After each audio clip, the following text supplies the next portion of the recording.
Namaste and welcome, welcome. I am so delighted to be joining you again today for another edition of Live, Love, Engage. And I'm delighted to have our guest with us who's going to be talking about lots of different things here, but pretty much what, for those of you watching, but those of you at YouTube will be able to tell, our guest is Emily Thiroux Threatt. And I'll just tell for the rest of you listening at home, I'll tell you more about why I mentioned that in a second. But anyway, welcome, Emily, to Live, Love, Engage. Thank you. Aloha. I'm really happy to be here. Well, we are happy to have you. And yes, and the reason Emily said aloha, I'm so jealous. She is coming to us all the way from Hawaii, from the great island of Maui. And yeah, let me tell you a little bit more about why I've got her on the show today. So she is the author of the book called Loving and Living Your Way Through Grief. And it is a comprehensive guide to reclaiming and cultivating joy and carrying on in the face of loss.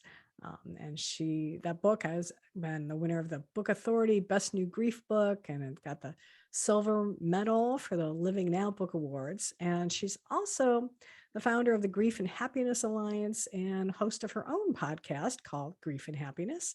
And she has a lot of experience in the grieving process, learning to face love with love, face life with love, optimism, and joy.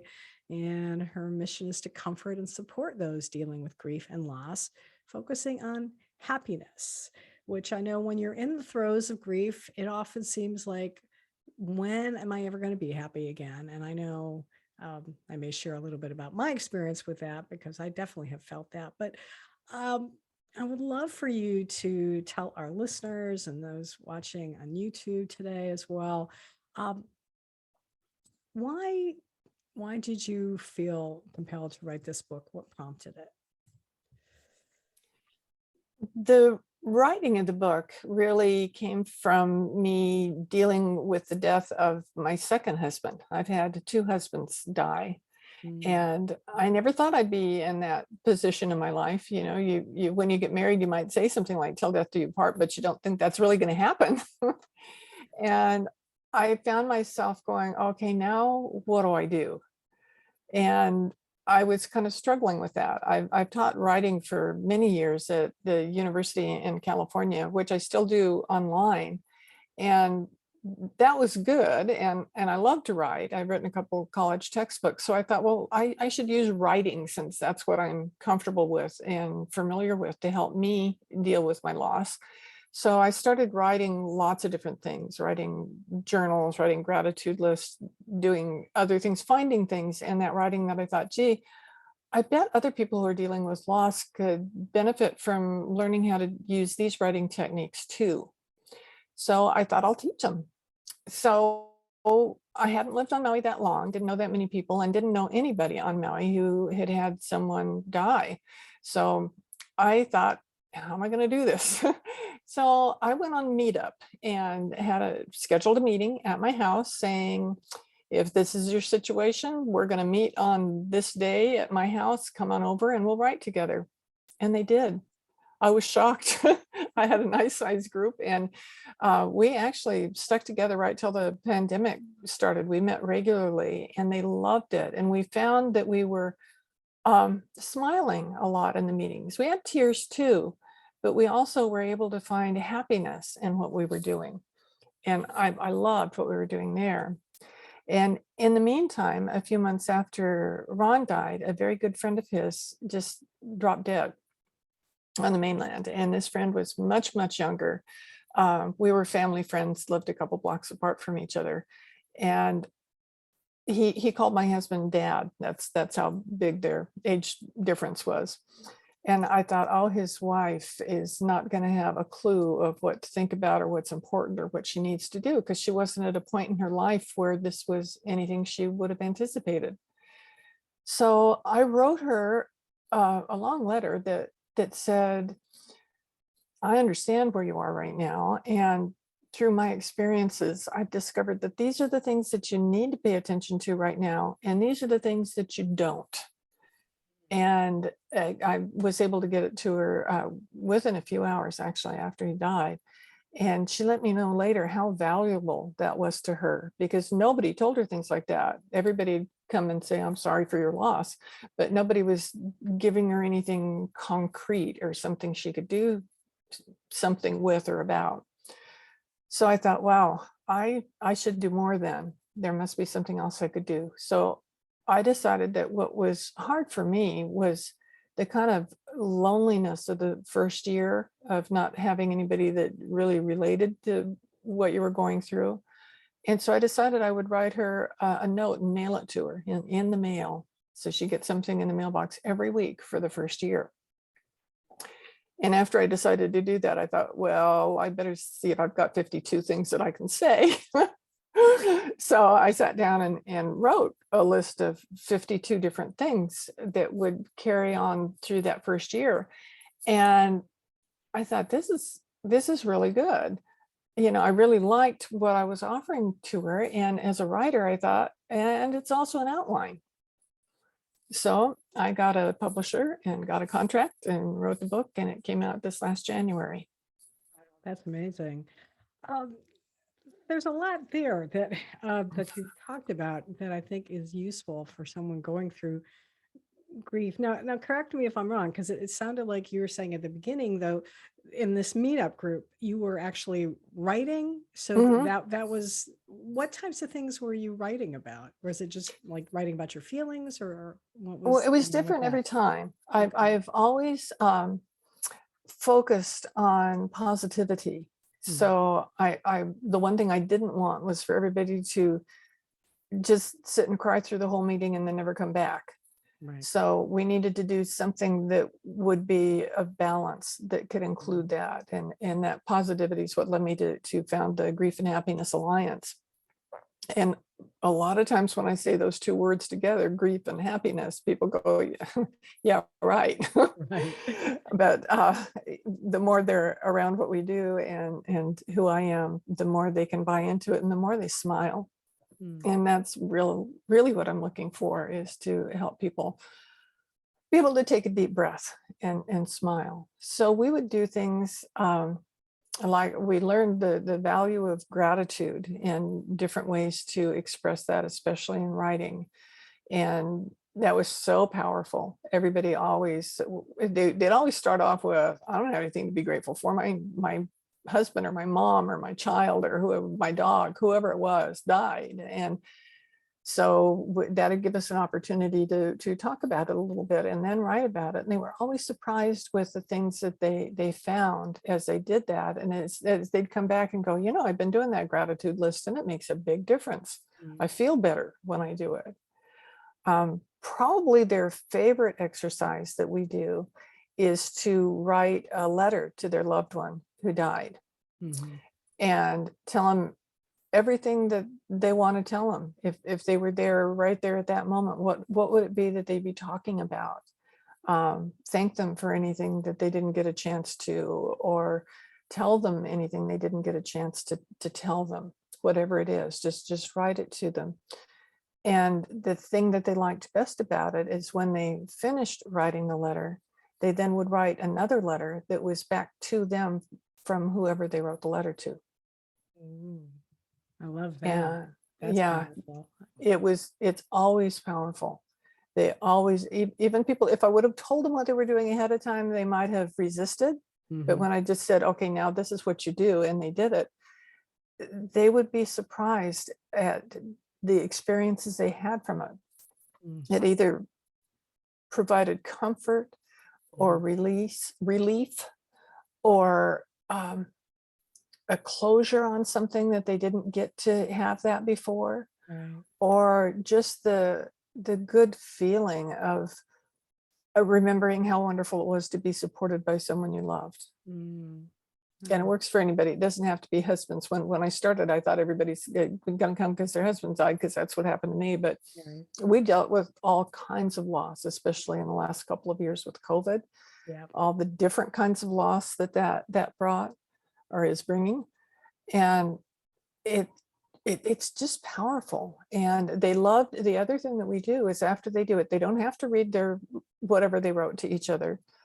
But they talk about how it felt to write whatever it was that they write, or if there was something they wanted to share, they do. And it's different every time. Different people share different kinds of things each time, but they love having somebody to talk to about it, because one of the things that's missing the most, especially in that first year of dealing with loss, is somebody that gets you, that understands, because you might have a lot of friends, but not necessarily friends that have been experiencing something similar. And Yeah. it's not the same between people, but Yeah. there are commonalities that make it really nice to have somebody to talk to. And they develop lasting, deep friendships that Mhm. are pretty sweet. Yeah, I can imagine. Yeah, I know. It's been 5 years now since I lost my sister, and that first year, yeah, was really sucked. Okay, it really did. And I did go to. I actually went to like a couple group grief counseling sessions, just to be able to talk. To be able to talk to someone, number one, but also to be able to be around people who had also suffered a loss, because it was, and like a fresh loss, because I think everybody at some point has lost a family member or something, or a good friend, but when it's fresh, that first year, that's when, because I think sometimes with time, you forget. That's, I think, the wonderful thing, frankly, about our brains, is that we can kind of let go of some of that, real pain that's, so tangible when you're in the throes of it. Um, One thing I wanted to ask you about too, though, now, when you were sending these letters to your husband, the widow of your husband's Mhm. friend, so what were some of the things that you were sharing in there? And then I imagine, though, that's what's in this book then as Yeah, well, right? Can you that's what's maybe in a share book. maybe one or two of those? Okay. Actually, the book was twice as long when I signed the contract for it. And they ended it because it had 52 chapters, because I wrote a chapter on what I wrote each week. And so we agreed that we'd put out a book with 26 chapters, and then the other one is going to be following with the other 26. Okay. So each chapter is on a totally different subject. So if there's something in particular um, you look through the table of contents and you go, oh, I think that's what I need to be thinking about right now. And one of the big ones is forgiveness. You don't necessarily think that forgiveness is associated so much with grief, but it generally is. There's all kinds of different things. And it gives you ideas of how to deal with forgiving and the importance of forgiving, and that it's very, very difficult to move forward without forgiveness, and that the main person that you always need to forgive first is yourself. And people don't always realize that. It's always, he did this or she did that, and that's not really what you're forgiving. And when you can get past that, it it's an incredible relief that comes to you, that you're not carrying that around with you and worrying about it anymore. You can actually release it. So there's different, literally 52 different subjects that are covered between the two books. Another one, I would say the most popular one, is gratitude. And I know gratitude is something that a lot of people go, oh yeah, yeah, but it really works. And I was one of those people when I had a friend tell me about it, why don't you do a gratitude list? And I said, I don't have anything to be grateful for. My husband died. I'm not in a good place. Yeah. And then another friend said the same thing to me. And I thought, I've always said that when I keep hearing the same message from different directions, then I need to pay attention to it, not necessarily do it, but I need to pay attention to it. And so I thought, I'll try. So I started writing things that I was grateful for, and I was shocked, because here I was thinking I had nothing to be grateful for because I was in such a bad place. But there were so many good, wonderful, positive things in my life, or things that were going on right then, that I thought, things aren't as bad as I thought they were. And the more I wrote, the more I wrote. I finally ended up getting a notebook just for gratitude at that point, because I'd been like, if I was standing in line at the bank, I'd be pulling a receipt out of my purse so I could write something on the back so I wouldn't forget it. Because I wanted to remember each thing that I was grateful for, because I knew it made me feel better when I focused on that. And expressing gratitude is incredibly powerful. And I really suggest everybody do that. It doesn't have to be just dealing with grief, but everything in general. But you'll find when you're dealing with loss that it's especially helpful, because that's the time where you think you don't have anything to be grateful for. And when you realize that you do, it changes everything. Yeah, I can relate to that and understand it, and know that definitely things have changed in my life the more I have spent time focusing on things to be grateful for. Absolutely. Um, what what would you say would be maybe the first thing, or one of the maybe first things that someone could do when they've suffered a loss, to be able to, start moving, because when they've realized that it's like, I'm just so tired of being sad. How do I shift my energy? What would be something that you would recommend they should do? Well, the number one thing that I recommend, and people sometimes are kind of resistant to it, and I don't care. I tell them anyway because it's Right. important. And Self-love. yeah, it's to take care of yourself, Mm, because the first thing that happens is you kind of lose this sense of self. mm, You either forget to eat, or you eat everything in the house, or you can't get out of bed, or you can't go to sleep, mm, or there's all these opposite extremes that come to you. Some people stop taking baths, stop taking walks, stop going to the gym, stop anything that's good and healthy for them. It seems to fall away, like they're not worthy of it anymore, or they just can't face it right then. And that's the time to face it and to realize that they're worthy of very good self-care. To do things like take a bubble bath, or find a really good book that you can get lost in. And I recommend books over movies, because movies you can kind of zone out and your mind starts going, well, I wish I had that, or why didn't I get to go there? That sort of thing. Where with the book, you have to concentrate more on it, and you're creating your own images and pictures when you're going through it. And when you find good books to read, that can really help. mm. So self-care is the number one first thing for anybody dealing with any kind of loss. Because if you can't take care of yourself, it's that old oxygen mask thing that when you're on a flight, they always tell you to put the oxygen mask on you first. And if you don't take care of yourself, you can't take care of anything else. Yeah, that's for sure. Yeah, because I know when my sister passed, I was just like, I just gave myself permission to eat my grief, and I was like, "Ah, it was just not the right thing to do," because I Yeah. had I had lost like 45 pounds before then, like in the year before. And Mm. so I just wound up putting all of those pounds right back on when I finally, Oh, I mean, exactly. Cause it was like I was yeah. right the same starting weight of when I started the last time. I was like, oh man, why did I do that?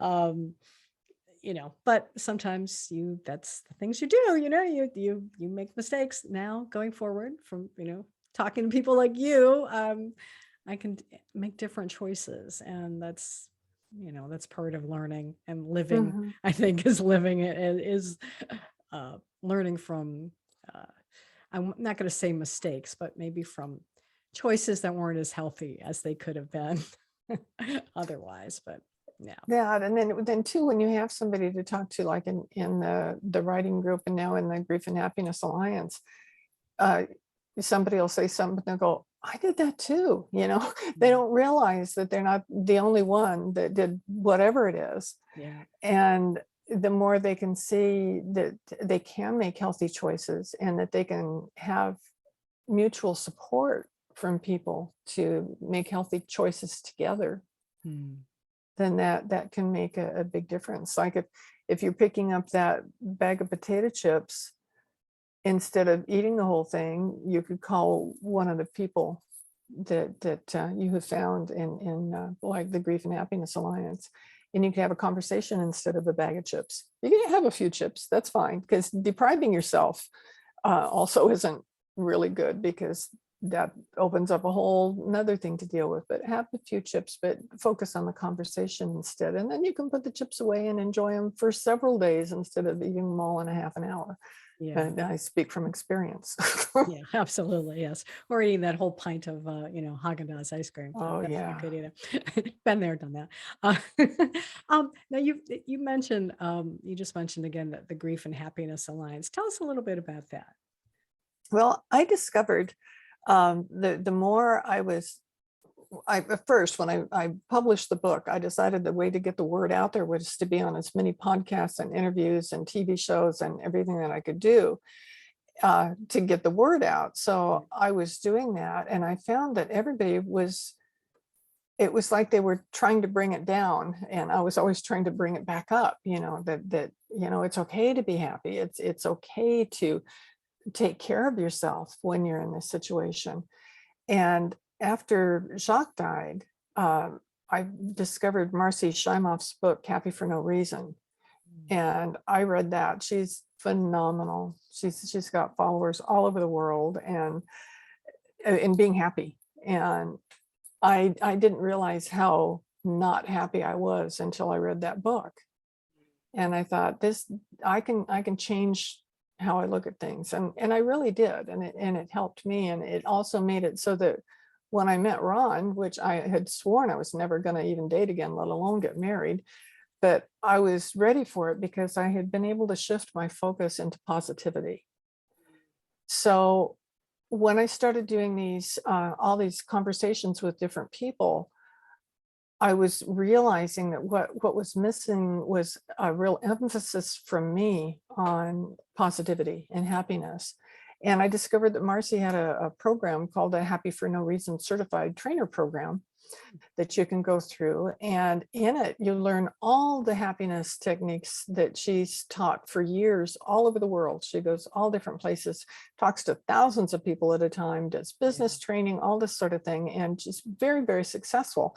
And by being a certified trainer, she allows you to use anything that she's put out there because she's taught you how to most positively present it and help other people with it. So I immediately shifted everything to grief and happiness. And because I thought loving and living your way through loss or through grief was saying that, but it wasn't saying it as directly.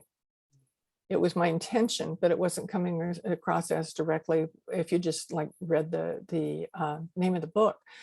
So I thought, how can I do this? And I thought, well, I love teaching writing and I know all these happiness practices. So how can I combine that? And I got this idea to do the Grief and Happiness Alliance, which would be online, which I'd become very comfortable with. I actually started teaching my writing classes at the university online in the early 1990s. I've been doing it that long, so I'm very comfortable with teaching online. And I thought I could get a group together every week, and we would do one of the writing practices like we do when I'd have the writing meetings. I still do just a writing group online too. And I would teach them happiness programs. And we would have breakout sessions so they'd get to know each other and talk to each other in smaller groups and make friends. And so they had all three of those things would happen each time. And I thought, now, I think this is a really wonderful idea. Is anybody else going to think that? So I decided I'd do a pilot program, and I got a bunch of people together from all over the country.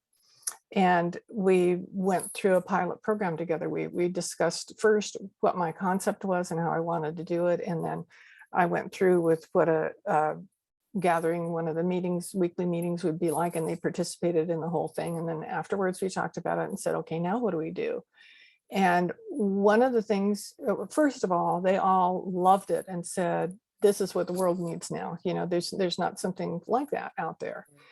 And so we all agreed on that, and that made me very happy. And I said, my one thing that I'm kind of struggling with is when you do programs online, generally you charge for them, and generally it costs kind of a lot of money, and I didn't want to put people in that position.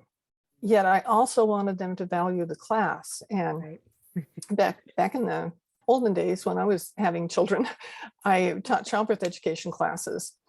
And when I taught them for Kaiser, where I worked at the time, they had to pay.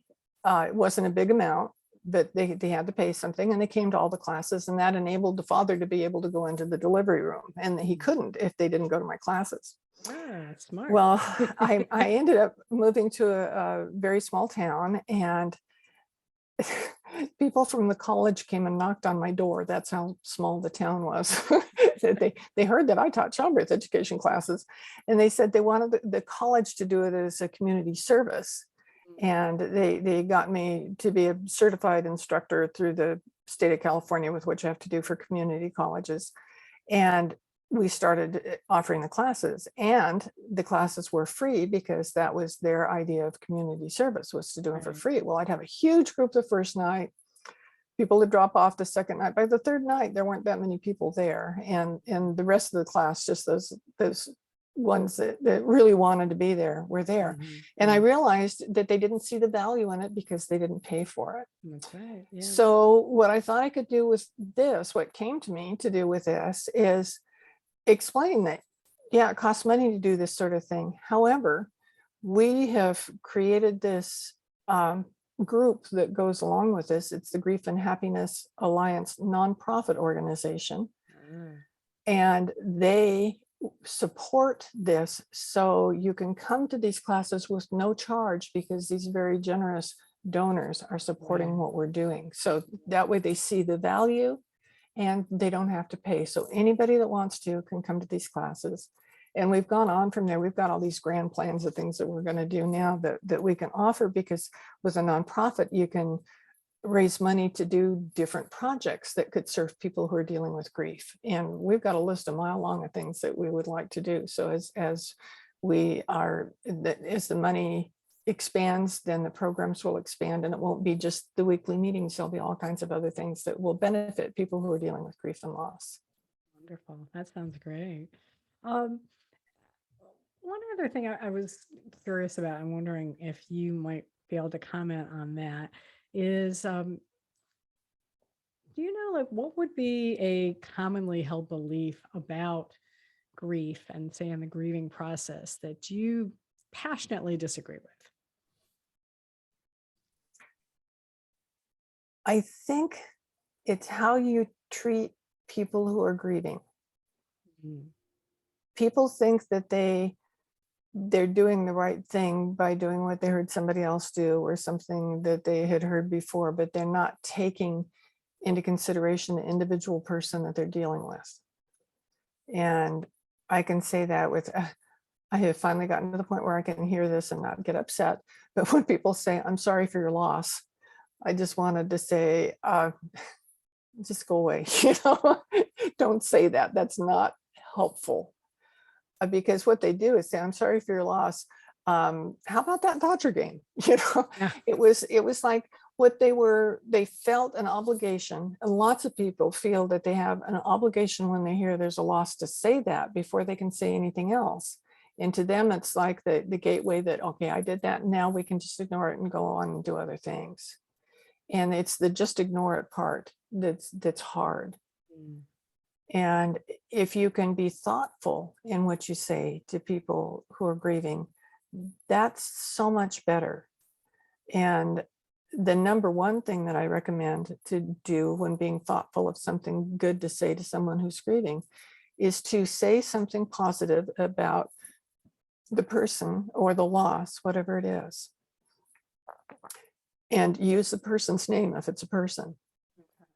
It made all the difference in the world to me when my parents died. I remember one of their friends saying to me with a big smile, "Your parents loved each other so much." They had been to their 50th wedding anniversary celebration, and they said that what always impressed them about my parents was that whenever they saw them walking, they were holding hands. After all those years, they still were holding hands. That made me, it might have brought tears, but it made me feel great. And it's a memory that I still think of, that conversation that somebody had with me, because it was so loving And unsolicited, it was just a beautiful thought that they wanted to share. Yeah. And other things I've had, like when with Jacques, he was a philosophy professor, but he also was an actor and singer in the community, and people loved to listen to him sing and would go to any show that he was in. And I would always say, "Oh, we miss seeing Jacques on the stage," and he was so funny, or he had such a beautiful voice. Saying things like that is so much better than saying, "Oh, it's too bad that he died." You know, Yeah. No. yeah, it is. So whatever the situation is, if you can put a positive spin on it, and if you can't, say, you know, I really am here for you. I would be happy to come sit with you and hold your hand, or I'd be happy to have you call, and we don't even have to talk on the phone, but I'll be there on the other end of the line. And that way you're not expecting something of the person, like you're not expecting them to pour their heart out to you, and they're not expecting you to tell them what to do. It's just a matter of loving support and compassion. Yeah, that's very helpful, because especially when it's a situation where perhaps you don't know the person who died, you don't know them personally. So, you're thinking, well, gosh, what can I say? I can only go by what someone else is saying, but that's helpful to be able to just, yeah, just say, hey, I'm here for you. If you need, someone just to sound off with, or just to be there. That's so important, because that sometimes is all you need. You just want to have somebody there who can just hold space for Hmm. you, and hold space for the grief until they can get through it. Yeah. And the big thing is to do something, whether you knew that person or not. Now, Right. my sister died last November, not this year, but last year, and she didn't die of COVID, but it was when it was raging where she was living, and so I couldn't fly there to be there, and that was hard. Mhm. And nobody on the island knew my sister, may not have even knew that I had a sister, Right. and nobody said anything to me at all. And even though I mentioned on my social media things that I do, and in the writing that I was doing, and in my groups were really good with me because they'd learned how to deal with it. But any of my acquaintances didn't do anything, because they just, especially people that don't know who it is that you lost, Yeah. they don't. And that's hard. When my dad died, I was working at the university and teaching on ground classes in the classroom, and I took a couple days off to go up and take care of business and do the funeral that we had and everything. And when I came back, nobody said anything. He lived in a different town. They'd never met him. Everybody kind of assumes people have parents but don't know whether they're alive or dead, you know. Yeah. And they did nothing. And I thought, how could you do that? Because I was always the one that if I heard anybody having something, I would send them a card, or I'd talk to them, or I would do something, always with everyone. And not one of them did that for me. So the one thing that I could really encourage you to do is to reach out in some way. It doesn't have to be any way in particular or anything you're uncomfortable with, but just do or say something. Yeah, absolutely. Yeah, because that's probably, even if someone had said something inappropriately, at least they It would they have would have said said something. something. Yeah. Yeah, to say, Yeah. oh, There okay, was yes, no, I I'm sorry for exist. your loss, Yeah. even, Yeah. Yeah, absolutely. Um, I so appreciate everything that you're doing. And I know, I'm sure there are lots of our listeners and viewers out there who, may have either suffering through, I don't want to say suffering, let's say they're going through going a through. loss right now, or maybe they have in the last year or so, and would love some more information about maybe joining the Alliance. How can people do that? Well, my email address and my website is the same as the name of my book. So you can look online at lovingandlivingyourwaythroughgrief.com, or email me at emily@lovingandlivingyourwaythroughgrief.com, or listen to my podcast. All my information's there in the show notes, and it's the grief and happiness. obviously, Grief and Happiness podcast that's on Apple Podcasts and Spotify, places that you get podcasts. Or even get the book. There's a lot there. It's available in audio and Kindle and soft cover copies. And I'm also do public speaking. If anybody has a group that could benefit from this information, I would be happy to do that. Right now it's all online, but we can have pretty good groups online doing that sort of thing. That's true. Absolutely. Yeah. Well, I will make sure that I have all of that information in our show notes as well, so that anyone can get in touch with you. And I'm so glad that we had a chance to get together today and to share your message that, yeah, there is life after death in a, won't go down that way in a Yeah. moment, but I would say life for the living after death. How about that? Mhm. And you can be happy again. And I'm glad that you are doing well and that you are helping others as well. And I think that's important too, which we didn't really talk about, but maybe before we go real quick, have you found, because it just occurred to me, have you found one way also being able to help yourself or to help people get through grief is for them to actually help others as well? Not Absolutely. necessarily through grief, but maybe, volunteering or doing something else where they're not focusing in on themselves. Absolutely. The more you do for someone or something else, the more it's going to help you as well as helping them. It's interesting you said that, because I was just in the process right before we started of writing my blog for this week, and it's on paying it forward.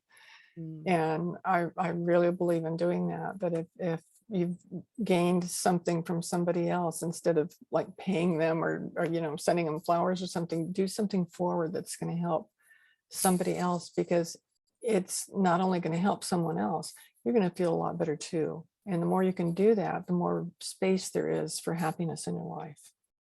Yeah, absolutely.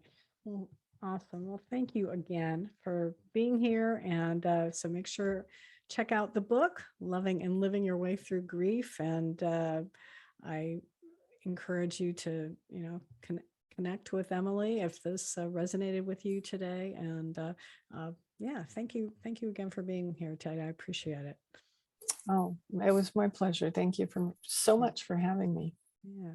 And thank all of you for listening to the podcast. I really do appreciate you. And in fact, if you like what you're hearing, we would love some reviews and ratings as well on your favorite podcast platform, including Spotify. So that would be great. So until next time, as always, I am Gloria Grace Rand, and I encourage you to go out and live fully, love deeply, and engage authentically.